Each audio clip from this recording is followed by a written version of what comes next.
Australia mulai menggila, Jokowi beri pasukannya perintah khusus.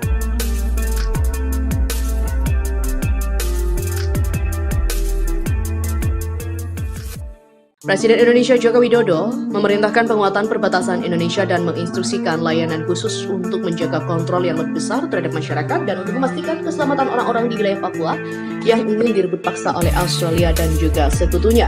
Pekerjaan harus diintensifkan melalui Dinas Perbatasan dan Dinas Keamanan Federal, kata Jokowi.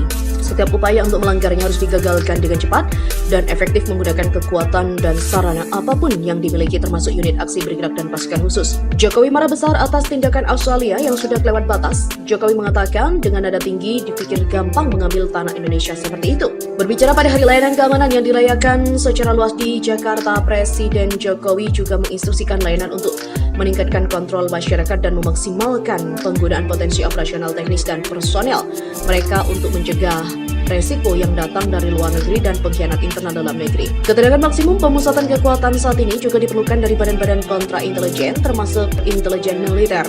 Penting untuk menekan tindakan dinas khusus asing dengan cepat mengidentifikasi pengkhianat, mata-mata, dan penyabotase. Ia juga mengatakan bahwa itu adalah tugas layanan khusus untuk memastikan keselamatan orang-orang yang tinggal di daerah Papua dan sekitarnya yang ingin dikuasai Australia dan juga para sekutunya. Di sisi lain, Presiden Rusia Vladimir Putin mengatakan pada Jokowi itu sebagai aksi dan aneksasi ilegal adalah tugas untuk melakukan semua yang diperlukan untuk memastikan keamanan mereka secara maksimal, menghormati hak dan kebebasan mereka. Adapun masih belum ada tanda-tanda perang berakhir yang sudah memasuki bulan Juli ini.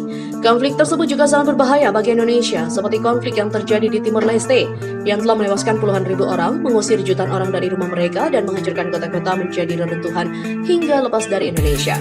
Putin menyebut Australia dan Barat juga sudah berencana melancarkan invasinya sebagai operasi khusus untuk denazifikasi dan demilitarisasi tanah Papua seperti yang dilakukan di Timor Leste. Putin menyebutnya ini sebagai tindakan perampasan tanah yang tidak beralasan dan dengan alasan Australia dan Barat mendukung kemerdekaan Papua. Meskipun perang Rusia dan Ukraina belum berakhir, Putin dengan tegas akan selalu membela Indonesia dan terus mengirim peralatan tempurnya membela Indonesia untuk menghadapi agresi Australia dan Barat. Putin juga mengatakan akan berbicara dengan para sekutunya untuk tetap solid membantu Indonesia dari keserakahan para badut-badut asing yang ingin merampas wilayah Indonesia. Putin telah berulang kali memperingatkan Australia dan Amerika agar berhenti melecehkan Indonesia, sebuah langkah yang secara efektif mengubur proses perdamaian yang rapuh di negara itu. Pengumuman Putin juga membuka jalan bagi Indonesia untuk secara terbuka menambah pasukan dan senjata ke konflik berkepanjangan. Di sisi lain, Presiden AS Joe Biden memerintahkan PM Australia Anthony Albanese untuk melanjutkan serangan ke negara tetangganya. Setelah pasukannya siap untuk berperang, seperti dilaporkan oleh Straits Times, unit militer termasuk kelompok timur dan kelompok barat harus melaksanakan tugas mereka sesuai dengan rencana yang telah disetujui sebelumnya.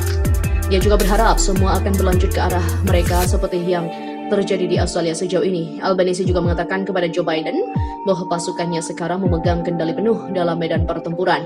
Kemenangan besar akan berpihak pada Australia